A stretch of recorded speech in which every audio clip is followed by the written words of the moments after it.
Hello children, let us continue with the chapter Basic Geometrical Ideas.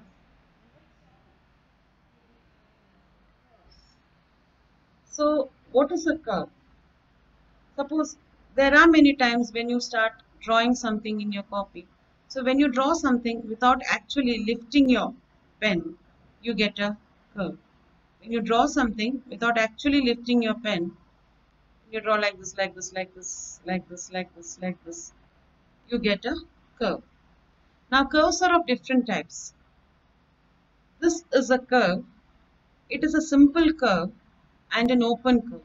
ये open curve है और simple curve. Open तो समझ में आ रहा है. सिंपल कर्व का मतलब क्या होता है? सिंपल कर्व वो होता है जब आपका ड्राइंग जो है, जो जो आपका कर्व है वो आपस में क्रॉस नहीं करता. जैसे ये जो है एक सिंपल कर्व नहीं है क्योंकि ये यहाँ पे क्रॉस कर रहा है. ठीक है, it is not a simple curve and this is a simple curve. ये वाला क्वेश्चन देखो, सेकेंड वाला. ये सिंपल कर्व तो है लेकिन ये क्लोज्ड. ठीक है, ये वाला देखो, ये भी सिंपल है लेकिन ये ओपन कर्व है. जैसे ये वाला है, ये भी सिंपल कर्व है ऐसा, लेकिन ये क्लोज्ड है. तो closed simple curve, open simple curve, close simple curve, open simple curve. This is not a simple curve. Again ये ऐसा क्रॉस हुआ, not a simple curve. Now this is again a simple curve but it is a straight line, a curve made of straight line. This is a simple curve. Okay, so I think the portion of curves is clear to you, all of you. Children, now let us learn a little more about curves, especially closed curves. When you draw a closed curve on a plane, it divides the plane into two parts. One is the interior of the plane, or the curve, sorry, interior of the curve.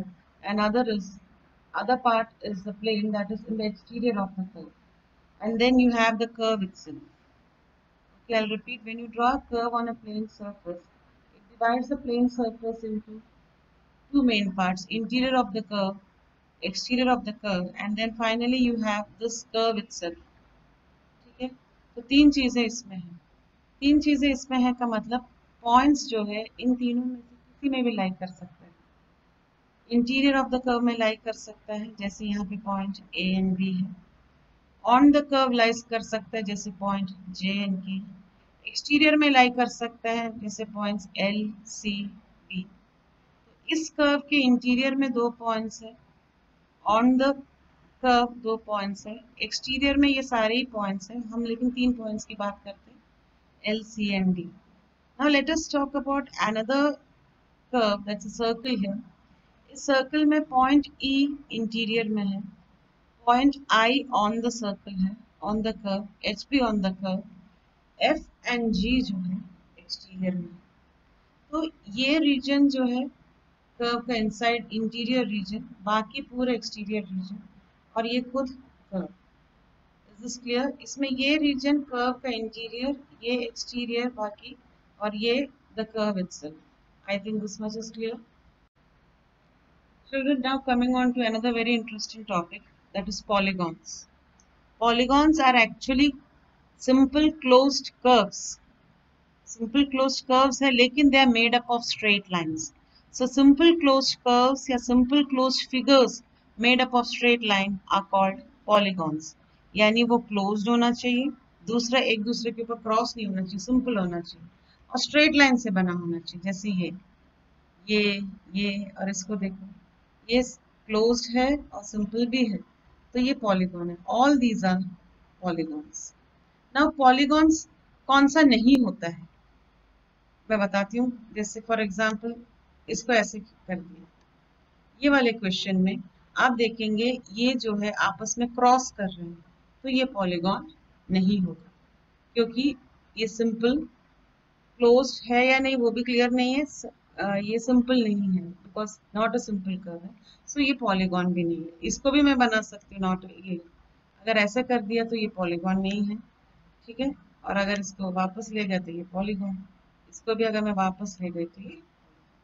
अब मेरे ख्याल से आपको polygon क्या है आपको समझ में आया होगा. मैं एक और बार बता रही हूँ, polygon is a simple closed curve made of straight lines, right? Let us study about polygons a little further. Polygons के बारे में और थोड़ा सा सीख लेते हैं हम लोग। तो polygons बनाने के लिए आप लोग गेस कर सकते हैं मिनिमम कितने साइड्स होने चाहिए कि पॉलीगॉन्स बनेगा। मिनिमम कितने साइड होना चाहिए कि आपका एक क्लोज्ड फिगर या एक पॉलीगॉन बनेगा। उसके लिए बहुत अच्छा एग्जांपल आप देखो, ये ए है, नंबर ऑफ साइड्स ए अगर 1 है तो नहीं बन रहा, ए को बढ़ा दे रही हूँ मैं, 2 है तो नहीं बना, 8 को 3 किया तो बन गया। यानी आपको मिनिमम 3 साइड मालूम होना चाहिए या 3 साइड होना चाहिए किसी भी पॉलीगॉन को बनने के लिए, या the minimum number of sides required to make a polygon is 3। ये 3 साइड से पॉलीगॉन बना, ये तीनों इसका साइड है और ये 3 उसका वर्टिसेस है। Now let us increase the slowly. 4, ये फिर पॉलीगॉन बन गया, ये 4 साइड है, 4 वर्टिसेस है, या 4 एंगल्स भी बोल सकते हैं, ठीक है। इसमें मैं 2 डायगोनल्स भी ड्रॉ कर सकती हूँ। डायगोनल्स क्या होता है? डायगोनल्स वो लाइंस होते हैं जो नॉन कॉन्सिक्यूटिव वर्टिसेस को जोड़ता है। नॉन कॉन्सिक्यूटिव का मतलब जो आजू बाजू नहीं है, ठीक है।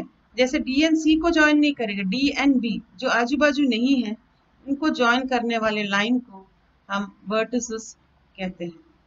जैसे बी से बी, इनको डायगोनल्स कहते हैं। इनको क्या कहते हैं? Diagonals. The line segments joining the non-consecutive vertices of a polygon is called its diagonal. Okay. Now ये 4-sided figure बन गया, ठीक है। अब हम लोग अभी थोड़ा बढ़ा के देखते हैं क्या होता है। ये 5-sided फिगर हो गया। इसको हम रेगुलर पेंटागन कहते हैं क्योंकि इसमें चारों साइड्स इक्वल है, पांचों साइड्स इक्वल है, 5 साइड्स है, so it is called as a regular pentagon. Regular pentagon में 5 साइड्स होते हैं, 5 एंगल्स होते हैं और 5 वर्टिसेस। 5 एंगल्स ये हैं, ये और ये। मैं एंगल चाहो तो आपको दिखा सकती हूँ, एंगल बना के I can show you.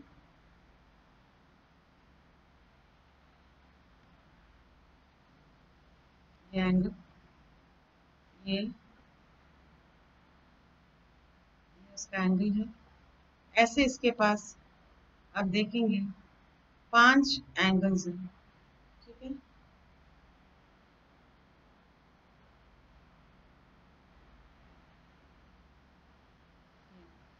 5 vertices और 5 साइड। अब इसमें डायगोनल्स कितने होंगे? देखें इसमें डायगोनल्स कितने ड्रॉ कर सकते हैं। नॉन कॉन्सिक्यूटिव वर्टिसेस को ज्वाइन करें, ये दोनों नहीं, हम इन दोनों को ज्वाइन करेंगे 1, इन दोनों को ज्वाइन करेंगे 2, ये दोनों आपस में ज्वाइन हो जाएगा 3, ये ज्वाइन हो जाएगा 4, एक ये और ज्वाइन हो। आपके डायगोनल्स 1, 2, 3, 4 एंड 5। इस फिगर में आपका 5 diagonals है। Is it clear?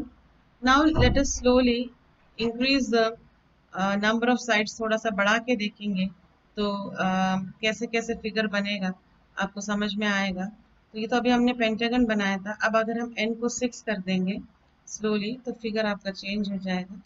ये हेक्सागन है, हेक्सागन में 6 साइड्स है, 6 एंगल्स है एंड 6 वर्टिसेस है। डायगोनल्स देख लेते हैं इसमें कितने बनेंगे। डायगोनल्स वो लाइन सेगमेंट्स होते हैं जो नॉन कॉन्सिक्यूटिव वर्टिसेस को ड्रॉ कर ज्वाइन करते हैं। 1, 2, 3, see how interesting it is, 5,